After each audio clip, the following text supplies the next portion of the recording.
On a morning in March 1911, Miguel R. Davila sat in the presidential palace in Tegucigalpa and read the terms of his own political extinction. His army had suffered a decisive defeat at La Ceiba, the principal port of the Banana Coast, overrun 3 weeks earlier by a force of American mercenaries who had since systematically stripped his government of every coastal asset it possessed. The customs houses were gone, the rail lines were gone, the telegraph cables connecting the capital to the northern ports had been cut or seized. Davila still held the palace and the flag above it, but he governed, in any practical sense, nothing that mattered.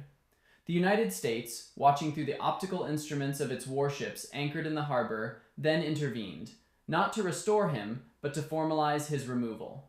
American naval officers summoned representatives of both factions to a peace conference whose outcome was not a negotiation, but a sentence. Davila would resign. A provisional government would be installed, elections would follow. The United States called this stabilization. Davila signed the paper anyway because the alternative was a continued military defeat that would produce the same result with more corpses.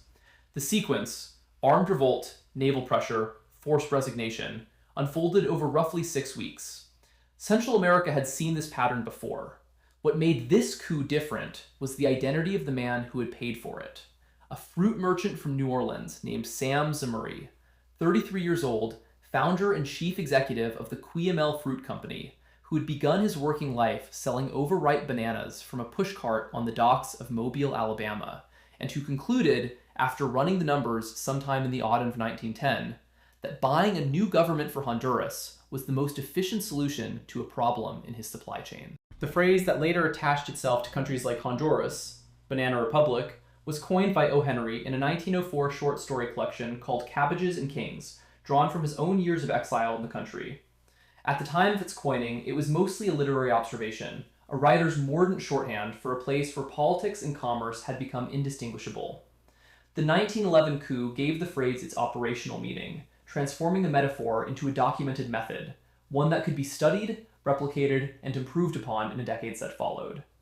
Whether Zemurray's coup was the singular cause of Honduras' subsequent political dysfunction, or merely its most vivid early expression, is a question historians still debate. The sequence of events itself, however, is not in dispute. Reconstructed from diplomatic cables, shipping records, and accounts, including Rich Cohen's The Fish That Ate the Whale, and Peter Chapman's Bananas, How the United Fruit Company Shaped the World. What follows is that sequence, from the boardroom to the beachhead. Part 2. The Man and the Map. To understand how a private citizen could conclude that deposing a head of state was an acceptable business strategy, it helps to understand both the man and the geography he had chosen to exploit. Samuel Zemurray was born in 1877 in Kishinev, then part of the Russian Empire, now Moldova.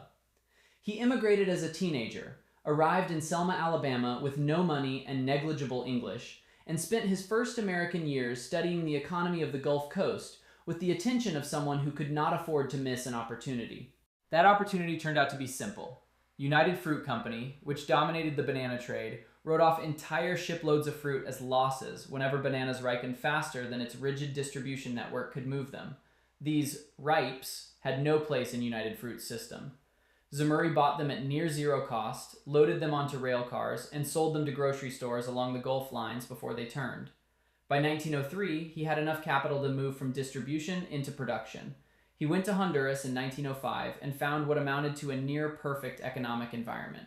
Millions of acres of lowland jungle along the northern coast, soil of extraordinary fertility, a navigable river system that could substitute for roads, a small and underpaid labor pool, and a government run by a president named Manuel Bonilla, who had concluded that foreign capital was worth more to him than economic sovereignty. Bonilla was a strong man of the classic Central American type, a former military officer who had fought his way to the presidency and governed with a directness foreign investors found refreshing. He did not ask complicated questions about tax policy or labor law. He asked what you needed and what you were offering. Zemurray's offer was straightforward: capital, cleared land, railroads, jobs, export revenue. In return, he wanted land at negligible cost and tax rates that would not eat his margins. Bonilla understood the transaction perfectly. The concessions granted to Zemurray between 1905 and 1907 were, in the judgment of later Honduran economists, simply colonial. Thousands of acres of lowland territory, exemptions from import duties on equipment, and export taxes so low they barely registered on the national accounts. Zemurray built his operation on those concessions with a speed that impressed even United Fruits executives, who watched with the attention of a dominant company observing an aggressive new competitor. According to Cohen's account, plantation managers who expected a suit-wearing executive instead found someone who arrived in work clothes, could identify a diseased banana plant by sight, and had strong opinions about drainage ditches. He moved constantly between New Orleans and the Honduran coast, learning the physical geography of his operation with the thoroughness of a man who understood that, in a country without reliable infrastructure or contract enforcement, personal knowledge was the one asset that couldn't be taken from him. Then, in 1907, Bonilla was overthrown. The man who displaced him, through military pressure and diplomatic maneuvering, with support from neighboring Nicaragua, was a general named Miguel Davila, who consolidated his hold on the government sufficiently to win American recognition in 1908. Davila was no ideologue, and he wasn't hostile to foreign investment on principle. He had simply inherited a country in serious financial trouble, and he was taking advice, mostly from the State Department and from New York bankers, about how to resolve it. The advice pointed toward J.P. Morgan. Part 3. The Morgan Problem. Honduras' national debt in 1909 was, relative to its revenue base, catastrophic. The country had borrowed heavily in the 1860s and 1870s to finance railroad construction that was never completed, and the unpaid bonds had accumulated interest for decades. By the time Davila's government tried to refinance this debt, Honduras owed something in the neighborhood of $120 million to British bondholders, a sum bearing essentially no relationship to the country's actual economic capacity. The National Treasury collected, in a good year, perhaps $1.5 million in customs revenue. The arithmetic was impossible. The Morgan Consortium, working alongside the State Department's policy of dollar diplomacy, using American private capital to stabilize Central American governments and reduce the need for direct military intervention, offered a solution. American bankers would refinance the Honduran debt at manageable rates, and in exchange, the customs houses would be placed under American receivership. An American-appointed collector would sit in each major port, take the revenue as it came in, service the debt from the top, and pass the remainder to the Honduran government. The same mechanism, with the State Department's enthusiastic support, had already been applied in the Dominican Republic in 1905. It was presented as financial modernization. It was also, in effect, the transfer of the country's primary revenue mechanism to foreign control. For Zemurray, the Morgan Plan was an existential threat, and a specific one. A customs receivership would mean every crate of Cuyamel bananas leaving a Honduran port would pass through an accounting system controlled by people with no interest in preserving the tax exemptions Bonilla had granted. Those concessions, the land titles, the export rates, were products of an informal arrangement with a government that no longer existed, and Davila's administration was already questioning their legal validity. A Morgan-backed customs system would turn that quiet questioning into active enforcement. He tried conventional remedies first. He hired lawyers in Washington. He worked his contacts in the State Department, arguing that the Morgan Plan was bad for American business in Honduras. True, but unpersuasive, since the State Department had already decided that regional financial stability mattered more than Cuyamel's tax rate. The legal challenge to the concessions moved through Honduran courts at a pace that guaranteed nothing, since a favorable ruling would only confirm what Davila's government could simply legislate around later. By the autumn of 1910, Zemurray had stopped pursuing institutional channels and begun thinking about the problem differently. Bonilla was in New Orleans, broke, politically credible with the Honduran military and business class that had backed him before his overthrow, and eager to return to power. The two men knew each other. Their offices sat, according to several accounts, within a few blocks of each other on St. Charles Avenue. The specific meeting in which Zemurray proposed financing a military return for Bonilla was never transcribed, and no record of it survives in any archive historians have accessed. What remains are the consequences. Purchases, recruitment efforts, logistical arrangements beginning in late 1910 that could not have proceeded without an agreement between the two men. The shape of the conversation can be inferred from its results, even with the words themselves gone. Cohen, reconstructing the period from interviews with surviving associates and family members, suggests Zemurray was characteristically direct, not a man given to circumlocution in business dealings. The offer, in whatever precise form it took, would have been simple. Zemurray funds the expedition, provides the ship, hires the soldiers, arranges the weapons. Bonilla provides the political legitimacy, the face of a returning president rather than a foreign-backed mercenary army, and in exchange restores the concessions, slashes the tax rates, and gives Cuyamel the legal security it needs to expand. Bonilla said yes. The planning began. Part 4. The procurement. The first purchase was the ship. The Hornet was a former U.S. Navy gunboat converted to private use, valuable to Zemurray for the same features that had made it valuable to the Navy: a shallow draft for coastal sandbars, a hull long enough for substantial cargo, engines fast enough when speed mattered, and lines clean enough to pass, at a distance, for a rich man's pleasure craft. It ran roughly 130 feet, made about 15 knots in reasonable seas, and could carry well over 100 men plus crew and cargo. Zemurray acquired it through intermediaries. The exact price was never established, though estimates based on comparable vessels of the period put it somewhere between $15,000 and $20,000. The weapons came through a separate chain of transactions designed to obscure their destination. Rifles, mostly of the type standard in the American arms trade, were bought in quantities sufficient for a company-sized force. The heavier equipment, at least one, possibly two, water-cooled machine guns of the sort that had recently shown, in wars military professionals were still studying, its capacity to end cavalry charges and frontal assaults, came through channels the historical record can't fully trace. Machine guns like these weren't commonly sold through civilian suppliers in 1910, and their presence suggests either military surplus sources or connections to the institutional arms trade. Connections that Guy Maloney, with his Boer War background, was well positioned to supply. The ammunition was ordered in quantities that would have been hard to explain as sporting goods. The men were recruited by Lee Christmas, already something of a legend in Caribbean mercenary circuits by 1910. Christmas had been born in Louisiana in 1863, worked as a railroad engineer in Honduras in the 1890s, and discovered, apparently to his own surprise, a real gift for organized violence. He'd fought in the Guatemalan Civil War of 1898, served in various Honduran conflicts through the early 1900s, and built the kind of reputation mercenary employers valued most. He did what he said he would do, kept his men functional, and didn't ask about the politics behind his employer's objectives. He recruited through personal contact. Dock workers, former soldiers, timber camp veterans, men who'd spent time in the Caribbean, spoke some Spanish, and understood jungle small unit fighting. Among his recruits was Sam Drebin, a Jewish immigrant from Russia, a detail that made him, improbably, a minor point of connection to Zemurray's own origins, who had fought in Cuba, the Philippines, and China, and would go on to the Mexican Revolution and eventually the First World War. Drebin was known for physical courage paired with a somewhat disconcerting cheerfulness about the work. His fragmentary memoirs convey a man who experienced combat as, above all, interesting. Guy Machine Gun Maloney was a different kind of man, a technician rather than a romantic.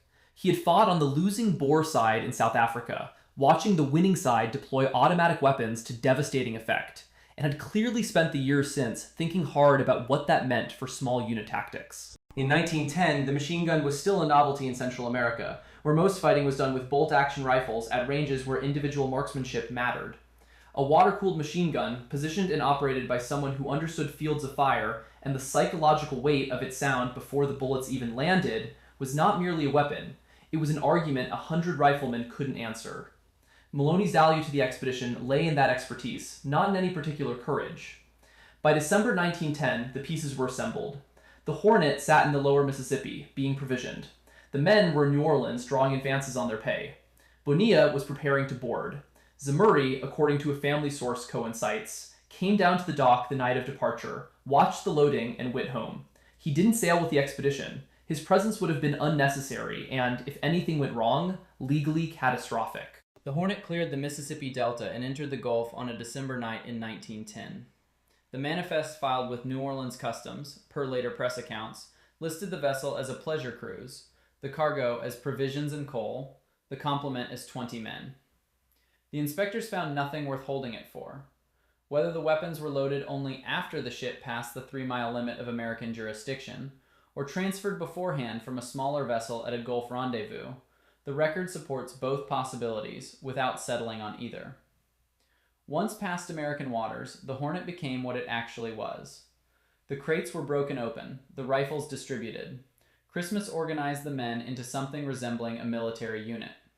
Maloney inspected the machine gun and confirmed it had survived the transit in working order.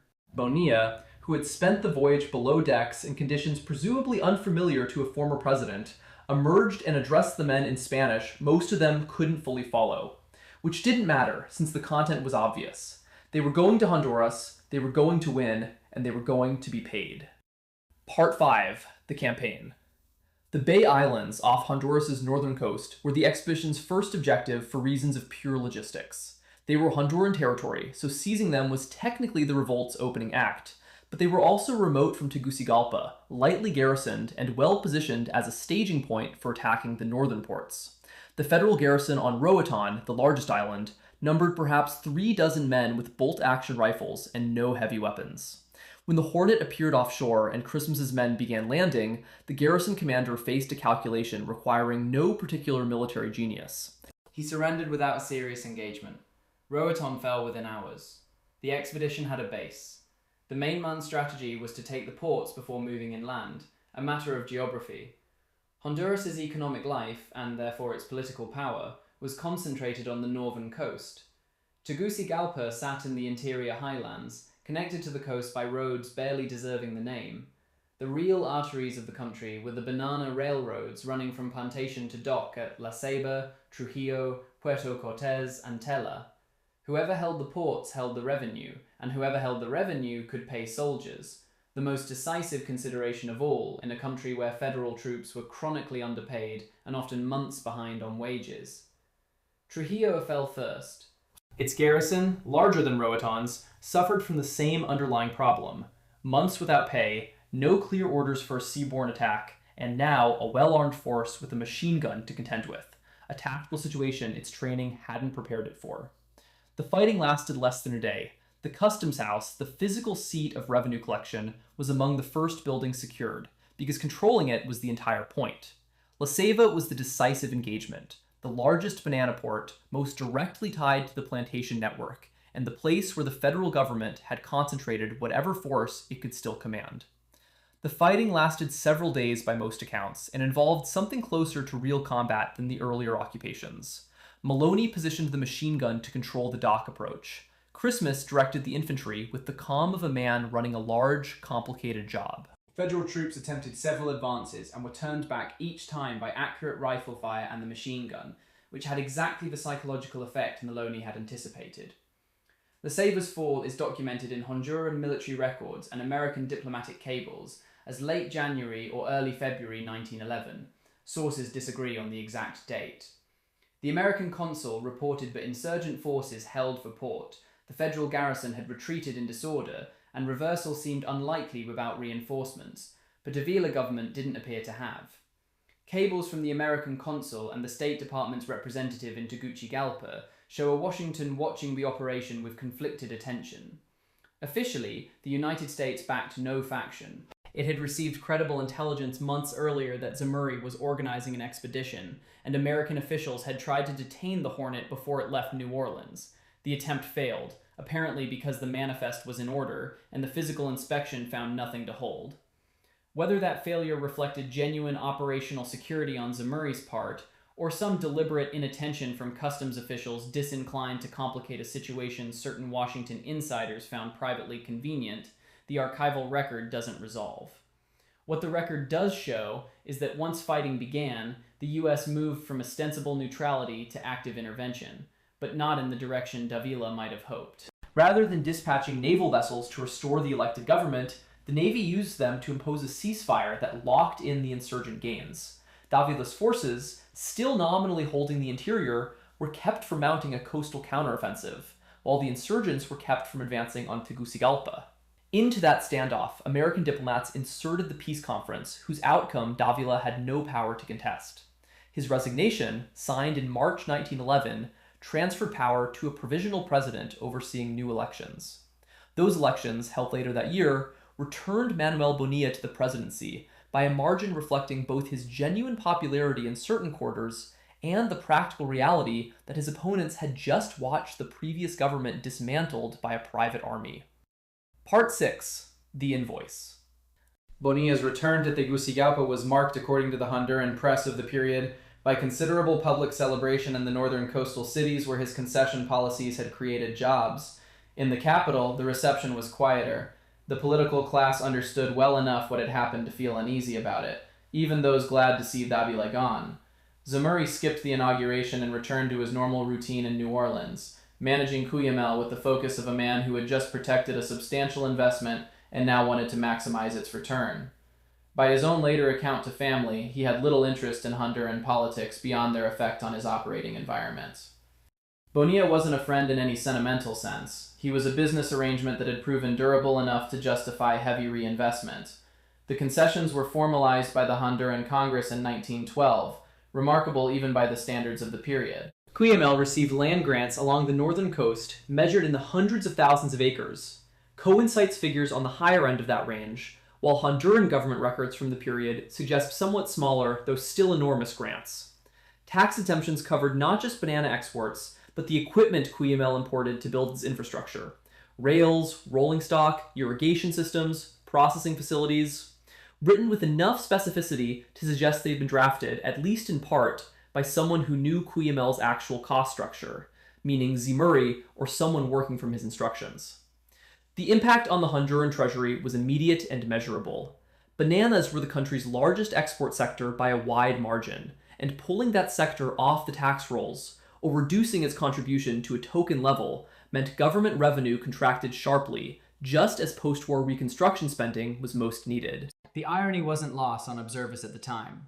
The Morgan loan plan Zamuri had opposed, partly on the grounds it would impose external financial control, was replaced by a concession system achieving the same result through different means. The country's principal economic activity was now governed by contracts the government had signed but couldn't meaningfully renegotiate, since the man who would have to do the renegotiating was the man who'd just installed the current president. One assessment from a Honduran economist writing in the following decade described the 1912 concessions as a mortgage the government had no real choice but to accept, given who had made its existence possible. The description fits. What Zamuri had accomplished wasn't theft in any legal sense. The concessions were signed by a legitimate government and ratified by a functioning Congress. Whether the consent behind them was freely given when one party had financed the military operation that installed the other was a question international law in 1912 had no mechanism to ask, let alone answer. Part 7. The Men.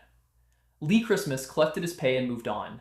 His later career traced the map of Caribbean instability: Guatemala, Nicaragua, Mexico, wherever a faction needed a capable officer uninterested in which side history would eventually endorse. He became a minor celebrity in the American press, which covered mercenary adventurers with equal parts moral disapproval and fascination. He died in New Orleans in 1931 of natural causes, which surprised people familiar with his biography. Guy Maloney's path ran differently. He returned to New Orleans and, in one of the odder career transitions in American law enforcement history, became chief of detectives for the city's police department, serving for years with the same methodical focus on outcomes that had marked his work on the La Ceiba docks. He died in 1952. Sam Drebin fought in the Mexican Revolution, appearing in multiple factions' accounts as a man who switched employers often enough to suggest either deep flexibility or simple pragmatism about pay. He fought for the United States in the First World War, earned the Distinguished Service Cross, and died in Los Angeles in 1925. His Los Angeles Times obituary called him the fighting Jew of 3 continents, a phrase that says more about the era's journalism than about the man. The Hornet, after passing through several owners, reportedly ended up rum running during Prohibition, a career well suited to its speed, shallow draft, and history of slipping past customs. Its ultimate fate isn't established in any record historians have located. Manuel Bonilla governed Honduras until his death in March 1913. His presidency was, by the standards of the period, reasonably stable. It didn't end in another coup, though the awareness of its unconventional origins never quite left it. The concessions he'd signed with Cuyamel outlived him by decades, passing from government to government as they accumulated the weight of established fact. Part 8. Zamuri Ascending. Zamuri spent the years after the coup building Cuyamel into a company that genuinely alarmed United Fruit's leadership. Aggressive in acquiring land, competitive on price, and willing to improvise politically and logistically in ways a large bureaucratic company found hard to match. He had shown, in 1910 and 1911, that he'd do things United Fruit's board would have found unacceptable, or at least would have buried in institutional process. The Cuyamel United Fruit rivalry became, by the late 1920s, the dominant story of the Central American banana trade. A fight over land, rail access, labor, and occasionally the loyalties of governments. United Fruit's far larger capitalization and its relationships with the State Department gave it structural advantages Zemuray's nimbler operation could offset but not fully overcome. By 1929, facing a United Fruit acquisition offer his company's finances made hard to refuse, Zemuray sold. He took United Fruit stock worth around $30 million, an extraordinary return measured against his initial investment and the cost of the 1910 expedition. The sale made him United Fruit's largest individual shareholder. For a few years, he was content to collect dividends from a distance. Then, in the early 1930s, watching the company stumble through the Depression under management he considered, with some justification, incompetent, he decided he'd seen enough. He attended a board meeting, interrupted a presentation, distributed proxy cards he'd spent months assembling, and told the directors he controlled enough votes to replace them. According to Cullen's reconstruction, he put it bluntly, "You've been f***ing up this place long enough. I'm going to take charge." He did. He became managing director of United Fruit in 1933 and ran it until 1954. Under him, the company he'd once fought as a rival became the dominant economic force in Central America, its operations defining the political economy of Guatemala, Honduras, Costa Rica, and other countries, with a thoroughness the phrase "banana republic" only partly captures. The 1954 Guatemalan coup, in which the CIA, coordinating closely with United Fruit, overthrew the democratically elected Jacobo Arbenz after he moved to expropriate idle United Fruit land for redistribution, is often treated as the endpoint of the trajectory that began in 1911. The connection is real, but should be stated carefully. 1954 was a CIA operation, not a private corporate expedition, and the machinery involved was vastly more complex than the Hornet and its 100 mercenaries. Still, the underlying logic that a government threatening the fruit trade's operating conditions could and should be removed was continuous with what Zemuray had shown 4 decades earlier. By then he was in his 70s, long past his hands-on days. Whether he was directly involved in planning the Arbenz coup or simply a senior figure whose approval was sought is a question the declassified record supports more than one answer to. What the record supports without ambiguity is that Zemuray spent 50 years demonstrating that the relationship between a corporation and a government could run in either direction, that a government could be made subordinate to a commercial enterprise, and that the arrangement could be maintained through financial leverage, political manipulation, and, when necessary, organized violence. Part 9. The Template and its Consequences. The 1911 coup wasn't a secret.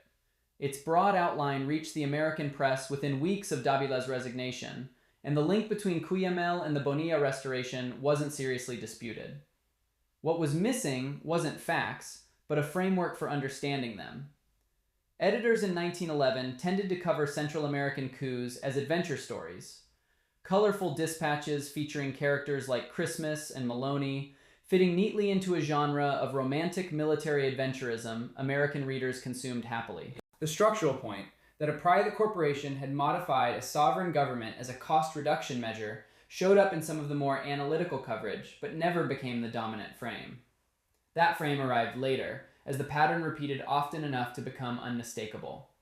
In Guatemala through the 1930s and 1940s, United Fruit's influence over successive governments grew so comprehensive that the company was called, in both domestic and foreign press, El Pulpo, the octopus, a metaphor that captured something real about how its operations reached through the political and economic structure of the country. In Honduras, the effects of the 1912 concessions were measurable across decades.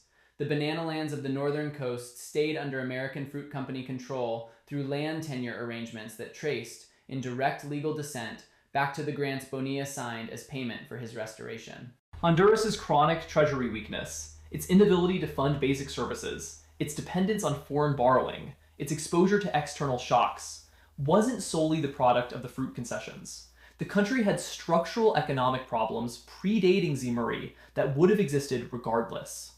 But the concessions made those problems significantly worse by by removing from the tax base the sector with the greatest revenue capacity. Economists studying the period have estimated, with the necessary caveats about counterfactuals, that a tax regime comparable to what United Fruit paid elsewhere would have roughly doubled Honduran government revenue through the interwar decades. Nor did the coup single-handedly cause the political instability that followed. Central America had a long history of coups, predating the banana companies. But the 1911 operation contributed to it in a specific way. It demonstrated that the existing political order could be replaced by a private actor with enough resources and organization. Subsequent Honduran political actors absorbed that lesson. Governments that might have challenged the fruit concessions had to weigh the possibility that a challenge would be met by the same methods that had removed Davila. The phrase banana republic, as it settles into political science literature and journalistic shorthand after 1911, carries this specific weight.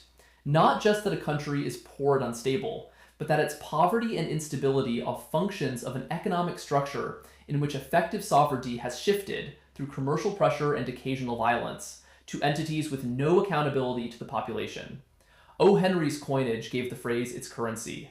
The 1911 coup gave it its content. It's worth noting, as Chapman and others have, that the exact causal link between Zamuri's operation and the term's popularization is interpretive rather than documented. The phrase existed before the coup and was applied elsewhere in the region.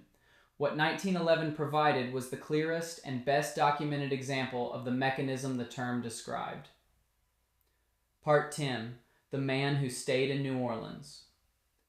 Zamuri died in 1961 at 84 in the Garden District house he'd occupied for decades in the city that had served as the operational base for the longest and most consequential career in the history of the American fruit trade. In his final years, he gave away a substantial share of his fortune to Tulane, to medical research, to causes reflecting a late turn toward philanthropy that his contemporaries noted without always finding entirely convincing, given the history behind it. People who knew him in old age didn't describe a man given to reflecting on the political consequences of his business decisions. His reputation for directness hadn't softened. He said what he thought, did what he said he would, and tended to find moral complexity less interesting than operational efficiency. Whether that reflected genuine indifference to ethics, or a more deliberate refusal to follow certain lines of reasoning to their end, isn't something the available record settles. What it does establish is that the Honduras he left behind in 1961 bore a measurable relationship to the one he'd found in 1905. The banana lands of the northern coast were still in American hands, under United Fruit's successor entities operating through decades of restructuring. The government still depended on external borrowing for basic services. The northern infrastructure, ports, railroads, drainage systems, still reflected the priorities of the companies that built it. The political class still worked within constraints the 1912 concessions had helped establish, and that no subsequent government had managed to overturn. Many of the land titles tracing back to the Bonilla grants were still active legal instruments. Their holders hadn't needed to hire mercenaries in decades. The original investment had simply kept compounding. Epilogue. The Manifest. The customs document that cleared the Hornet from New Orleans in December 1910, listing food, coal, and 20 men on a pleasure cruise, hasn't, as far as historians have found, survived in any accessible archive. It may be lost, misfiled, or sitting uncatalogued somewhere. Either way, the document that made the whole operation possible by declaring it something other than what it was has disappeared, leaving only what it set in motion. What it set in motion was large and durable. A sitting president removed and replaced by a corporate client. A country's tax structure rewritten to serve a private balance sheet. A method of corporate political intervention demonstrated clearly enough to be studied, refined, and eventually absorbed, first by Zamuri, then by United Fruit's corporate apparatus, and eventually by the American state itself, which adopted much of the underlying logic, if not always the exact mechanics, in its later management of Central American politics. A former gunboat sailed under a pleasure cruise manifest. Somewhere in the Gulf, the crates came open. 100 men picked up their rifles. The islands fell, then the ports. A president signed his resignation. The concessions followed, and the bananas kept growing in their rows along the northern coast, tended now by the particular kind of quiet that settles once the question of who actually controls a territory has been decided.